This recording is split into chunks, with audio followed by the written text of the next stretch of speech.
자, 그래서 지난 시간에 이제 이야기한 거지만 또 요 책은 요 책 나름대로의 흐름을 갖고 컴퓨터 구조의 부품으로 쓰일 수 있는 그런 컨비네이셔널 로직 네트워크, 로직 서킷을 한번 구현을 해보자.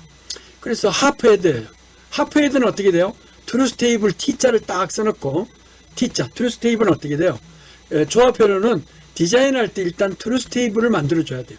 트루스 테이블은 만들려면은 왼쪽에다가 입력 변수를 쓰고 오른쪽에다가 출력을 넣는다 그랬죠. 자, 이렇게 하면은 이 하프헤드는 입력이 2개고 다음에 출력도 2개 해야 돼. 왜? 합한 거 하나 하고 자리 올림 하나. 그래서 자리 올림을 캐리라고 그러고 합한 거를 sum S라고 그러고 입력을 A1, B1이라고 그래도 되고 뭐 이렇게 각각. 자, 이런 식으로 해요. 여기는 이제 더하는 원리를 설명해 놨는데 0 더하기 0은 0이죠. 0, 0이잖아요. 0 더하기 1은 0, 1. 1 더하기 0은 0, 1. 1 더하기 1은 1, 0. 이렇게만 해주면 되죠. 캐리는 두 입력이 1, 1일 때 그럴 때 다음 출력이 캐리가 1이고 합은 0이 되죠. 그래야 이게 2의 0승, 2의 1승이라고 하면 2가 되는 거니까. 자, 원래 이거는 이렇게 구성된다는 것은 지난 시간에 설명을 했어요.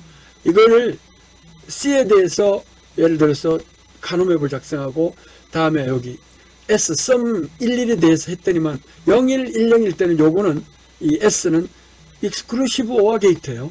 exclusive OR가 되고 다음에 C의 출력은 뭐가 돼요? 여기 1일 때니까 A, B가 동시에 11인 거니까 결국은 AND 게이트를 붙이면 돼요. 아주 요렇게만 붙이면 되는데 매번 우리가 예를 들어서 32비트 하프헤드를 서로 더해야 되겠다 생각을 하면 32번이나 막 이런 걸 그리려고 그러면 AND와 NOT 게이트를 일일이 그릴 수 없잖아요. 그러니까 이렇게 블록도로 딱 그려놓으면 어떻게 돼요? 이 내부에 이거 들어가 있다. 그리고 기능적으로 A, B가 이런 조건이면 출력은 이렇게 나온다. 이거만 알면 되죠. 자, 이렇게 트루스 테이블만 알면 돼요. 자, 이게 이제 하프헤드예요. 풀헤드는 어떻게 됐어요? 여기에서 입력이 3비트로 들어오는 거예요. 밑에서부터 올라오는 3비트. 그러니까 2개 비트 말고 자리, 각각 자리를 나타내는 A1 자리, B1 자리, 또 C는 뭐가 돼요? C0, 밑에서부터 올라오는 바로 밑에 자리. 이렇게 해서 A1, B1이라고 하면 C0가 되겠죠. 이렇게 올라오는 거. 이 3비트를 더하면 sum은 뭐가 돼요? 아무리 1이 1 더하기 1 더하기 1이 되면 어떻게 돼요? 그러면 11이 되면 되잖아요. 11이. 자, 그래서 트루스 테이블은 입력이 3개고 출력이 2개이니까 풀헤드가 이렇게 T자를 딱 써놓고 그래서 이렇게 0 더하기 0 더하기 0은 00, 1 더하기 0 더하기 1은 10, 1 더하기 1 더하기 0은 10, 1 더하기 1 더하기 1은 11, 뭐 이렇게 하면 되잖아요. 그러면 S에 대해서 sum에 대해서 민텀을 구하면은 요거하고 요거죠. 또 요거하고 요거예요. 그러니까 이것들을 모으면은 서로 이제 카노맵을 해놓고 나면은 서로 결합될 수 없이 크로스로 상태를 유지하게 돼요. 크로스로 여기 있는 요것과 요것과 요것과 상태를 유지하게 된다는 거예요. 또 sum이 여기가 1이니까 여기도 이렇게 크로스로 되고 그래서 두 개의 이렇게 투 인풋 익스클루시브 OR를 이렇게 하나를 결합을 시키고 이거 같이 해서 해도 되고 요 다음에 3 인풋 익스클루시브 OR 게이트를 해서 sum 출력이라고 해도 돼요. 이렇게 할 수 있어요. 근데 그렇게 되면은 3 인풋을 하면은 요 출력을 하나 끄집어낼 수가 없기 때문에 요 출력을 끄집어내기 위해서 2 인풋짜리 익스클루시브 OR를 썼어요. 다음에 캐리는 뭐냐? 여기 B, C, 1, 1 요때 결국 1이 되고 그 다음 C 첫 번째 출력 캐리 C1이 나온다.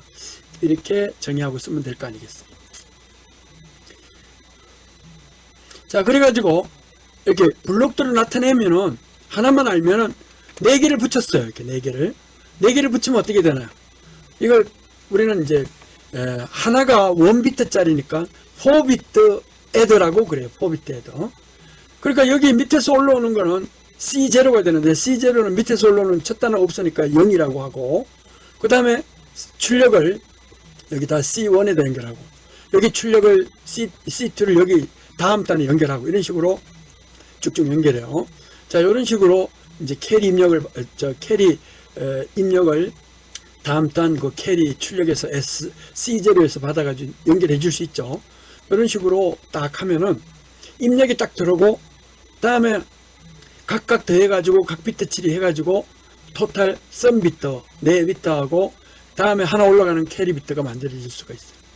만약에 우리가 처음부터 이거를 입력이 8개가 들어오고 입력이 8개가 들어오고 출력을 5개로 해가지고 트루스 테이블을 만들려고 그러면 4비트일 때 다르고 8비트일 때 다르고 2비트일 때 2비트일 때 다르고 일일이 만들어야 되잖아요. 그렇지 않고 하나의 풀 헤더만 있으면 블록 다이어그램으로 만들면 이 블록 다이어그램 내부는 이런 애로 만들면 되니까요. 이렇게 블록 다이어그램을 만들면 이거를 연결만 딱 시키면은 그냥 단순하게 4비트 출력이 5개이고 입력은 8비트가 되죠. 8비트.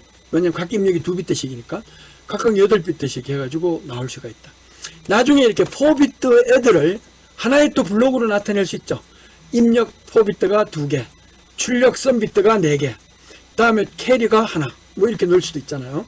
아니면 또 밑에서 올라오는 캐리 하나 더 붙여가지고 4비트를 우리가 치환해가지고 그냥 리플레이스먼트 시키는 하나의 블록으로 나타낼 수도 있다는 거예요.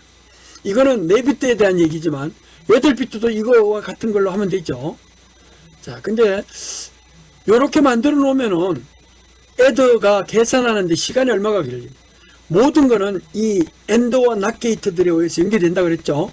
그러면 요거 더한 다음에 캐리가 나와야 그 다음에 요거까지 해서 더해서 나오고 또 이게 나와야 또 그 다음에 되고 하니까 요게 만약에 엔더와 낫 게이트가 딜레이가 1ms다 그러면 이거를 4단만 붙이면은 4ms 지나야만이 원하는 출력이 나올 거 아니에요.